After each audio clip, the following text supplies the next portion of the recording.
We have an update for you. We had a team that went down and worked with Samaritan's Purse doing disaster relief.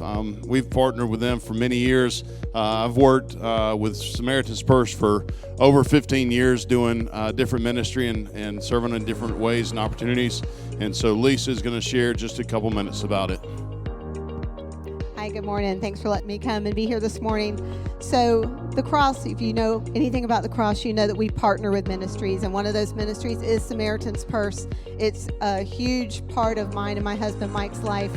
We just have felt called to go and be part of that. So we've been able to deploy 4 different times to go out, disaster relief mission work, and this past, at the beginning of October, we took a team of 6 from here at the Cross, and we went down to serve after Hurricane Ian, and we're just always, every time we go, it's different, but yet it's the same. They do everything they do in excellence.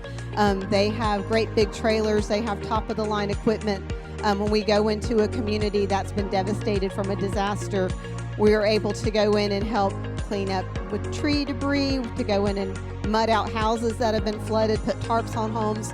But we're doing all that work, but they always tell you that the real work that you're doing is sharing the love of Jesus.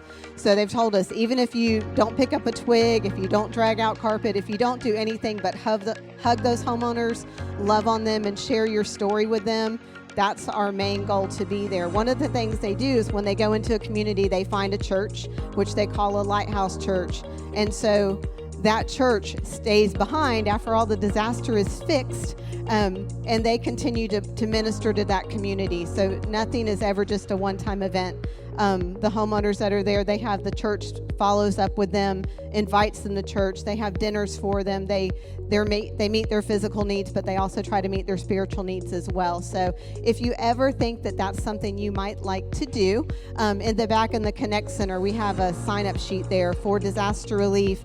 Just if you're interested, go ahead and get your name and email address on that. So when Mike and I know that we're going to go out, if something happens, you never know when. It's always kind of last minute. We will send out an email to anyone on that list, and maybe God will have you sent with us to do wearing orange shirts. Another part of Samaritan's Purse, when I used to hear about Samaritan's Purse, I always thought shoe boxes. So hopefully y'all are all thinking shoe boxes. Out in the cafe, we still have more shoe boxes. And that is also part of Samaritan's Purse. It's Operation Christmas Child. Those shoe boxes are packed. I thought it used to just be, giving kids some Christmas gifts that might not get them. It's so much more than that. Those Christmas boxes go all over the world. And just like with the disaster relief, it's to share the gospel and the love of Jesus. Each of those boxes that go is also sent with a book. They ask for $10. It's also for shipping, but it's also for that book. It's also for distributing all of that. That book is called The Greatest Journey, and it tells the children that get it in their language about the love of Jesus, and it teaches them how to share that story with their families, with their communities, with their villages, wherever they are. So if you have not grabbed a shoebox yet, I'd love for you to do that this morning. If you already have a shoebox, I encourage you to, when you do turn it in, put your name, email address, maybe a picture. We've heard stories that those kids will reach out to us, the people that sent them those boxes, which is pretty cool. We also have an opportunity. We are the Operation Christmas Child drop-off location for the entire county of Walton. And so we're going to be getting shoe boxes in here like crazy from November 14th through the 20th.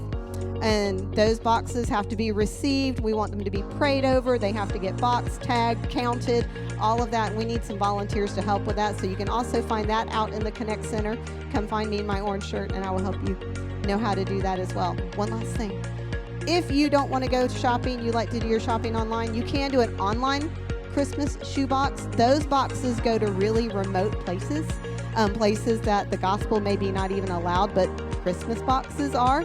And so they can control what goes in them if they're built online. So we have some cards out at the Operation Christmas Child table in the cafe that you can scan a QR code, or you can go to Operation Christmas Child and build a shoebox online, or you can email me, Lisa at crossloganville.org, and I can tell you how to do it as well.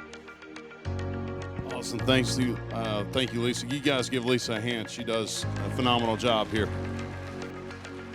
Lisa works with our missions and global outreach, and she also works with our small group ministry here and does a great job. So a couple of quick things. Sisterhood Advent books. They're going to start going through Advent together starting December 1st, and there's a devotional book. You can grab that at the Connect Center. for $12. And then also we're going to start going through the book of Luke starting December 4th. And so we've got the blank line journals that have the scripture written in it as well. We've used in the past. They're $5 if you want to grab one of those at the Connect Center. Starting December 4th, we're going to be going through the book of Luke. And that way you'll be able to take notes and follow along. We've had a lot of people ask about these and ask why we did not do this for the book of Acts. And I'm sorry, I apologize. We didn't get these for the book of Acts, but we got them for the book of Luke. So we got them back for you and you'll be able to use those. And so, hey, you guys have an incredible day and a great, great week.